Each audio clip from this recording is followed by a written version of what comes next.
नमस्ते दोस्तों, स्वागत है आपका हमारे चैनल STH में। आज हम आपको सोच से संबंधित सभी महत्वपूर्ण सवालों के जवाब देने की पूरी कोशिश करेंगे।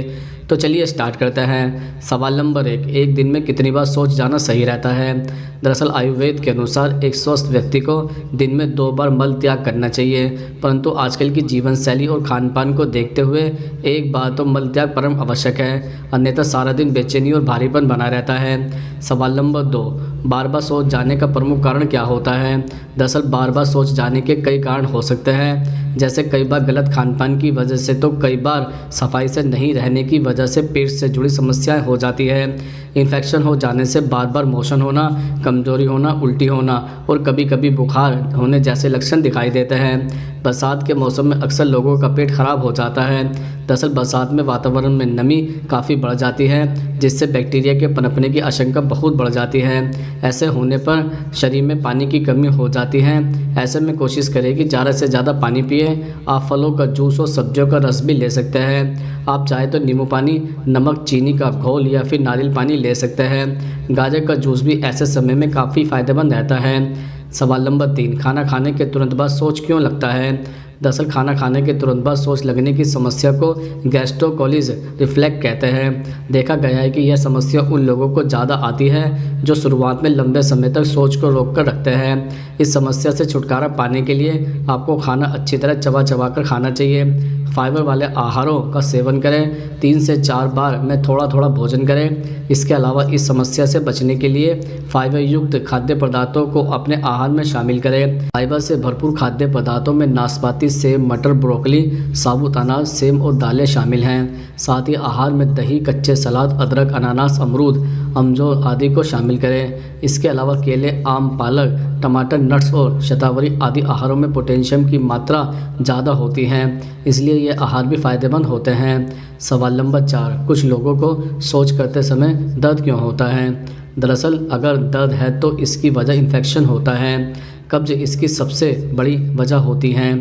कब्ज होने की वजह से कई बार मल त्याग करते समय जोर लगाना पड़ता है और इसकी वजह से पाइल्स की शिकायत भी हो जाती है। ऐसे लोग जिनका काम बहुत ज़्यादा देर तक खड़े रहना होता है, उन्हें पाइल्स की समस्या हो सकती है। मोटापा इसकी एक और अहम वजह है। कई बार प्रेगनेंसी के दौरान भी पाइल्स की समस्या हो सकती है। नॉर्मल डिलीवरी के बाद भी पाइल्स की समस्या हो सकती है। सवाल नंबर 5, तुरंत पेट साफ करने के लिए क्या करना चाहिए? दरअसल पेट को तुरंत साफ करने के लिए आप कुछ उपाय कर सकते हैं, जैसे नींबू हमारे शरीर से विकास पदार्थों को बाहर निकालने में मदद करता है। अगर कभी कब्ज हो जाए तो 1 गिलास गर्म पानी में 1 नींबू का रस और शहद मिलाएं और पी लें। कब्ज की समस्या को दूर करने के लिए पेट में अच्छे बैक्टीरिया का भी होना जरूरी है। सादे दही से आपको प्रोबायोटिक मिलेगा, इसलिए आप दिन में 1 से 2 कप दही जरूर खाएं। इसके अलावा यदि बहुत परेशान है तो 1 गिलास दूध में 1 या 2 चम्मच घी मिलाकर रात को सोते समय पिए, इससे लाभ होगा। एक दिन में एक महिला को औसतन 25 ग्राम फाइबर की ज़रूरत होती है, वहीं एक पुरुष को 30 से 35 ग्राम फाइबर की आवश्यकता होती है। अपने पाचन तंत्र को दोबारा ट्रैक पर लाने के लिए आपको यह सुनिश्चित करना होगा कि आप एक दिन में अपनी ज़रूरत के अनुसार फाइबर की खुराक ले रहे हैं। नंबर 6, कुछ लोगों का पेट सही से साफ क्यों नहीं होता है? दरअसल इसके पीछे की प्रमुख वजह कब्ज की होती है।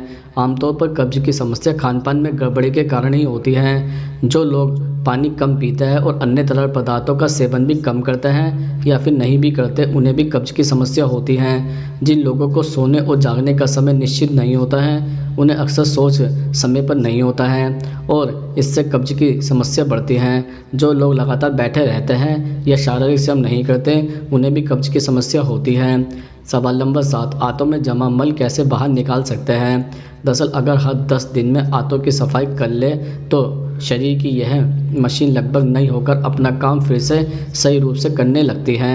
आंतों में जमा गंदगी को दूर करने के लिए सबसे पहले आपको नींबू और पानी पीना चाहिए।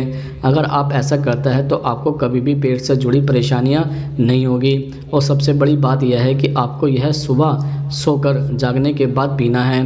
ध्यान रहे कि नींबू पानी पीने के बाद में आपको कुछ भी नहीं खाना है। पानी को हल्का सा गुनगुना करने के बाद ही उसमें नींबू को मिलाएं। अगर आप 1 हफ्ते तक ऐसा करते हैं तो आपके पेट में जमा कचरा पूरी तरह से साफ़ हो जाएगा, साथ ही आपका खाना भी अच्छी तरह से पचेगा। सवाल नंबर 8, सुबह सोच जाने का सही समय क्या होता है? दरअसल मौजूदा वक्त में बहुत से लोग सुबह देर से उठते हैं और बिना फ्रेश हुए ही नाश्ता कर लेते हैं, जिसके कारण अपच और कब्ज की समस्या बहुत आम हो चुकी है। समय पर सोचने जाने से न केवल कब्ज हो जाती है बल्कि इसी कब्ज के कारण आप बवासीर के शिकार भी हो सकते हैं। इसलिए सुबह सोच जाने का सबसे सही समय 5 बजे से लेकर 6 बजे के बीच का होता है। दरअसल इस समय हमारे शरीर में वायु का प्रकोप ज़्यादा होता है जो मल को सही ढंग से बाहर निकालने में मदद करता है। इसलिए समय मल त्यागना बेहद सुलभ हो जाता है। इस बात को ध्यान रखना जरूरी है कि जो व्यक्ति जितनी देर से मल त्याग करते हैं उन्हें उतनी ही देर तक शौचालय में बैठना पड़ता है, जो कि आंतों एवं गुदा के लिए अत्यंत हानिकारक है। सवाल नंबर 9, शौच जाने से पहले क्या करना चाहिए? दरअसल सुबह मल त्याग करने से पहले पानी न पीने की भूल करना बहुत ही आम है। अगर सुबह उठकर 2 गिलास ठंडा या गुनगुना पानी पीते हैं तो आपको मल त्याग करने में आसानी होगी और शरीर के विकार को दूर करने में मदद मिलेगी। सवाल नंबर 10, भोजन के तुरंत बाद शौच जाने से क्या होता है? दरअसल कुछ लोगों को पेट की परेशानियां होती हैं जिसके कारण उन्हें भोजन के तुरंत बाद ही शौच के लिए भागना पड़ता है। ऐसे रोगी का शरीर दुबला पतला, जल्दी ही थकान वाला, कम शक्ति वाला होता है। इस प्रकार की समस्या वाले लोगों को भारी चटपटा खाने से बचना चाहिए।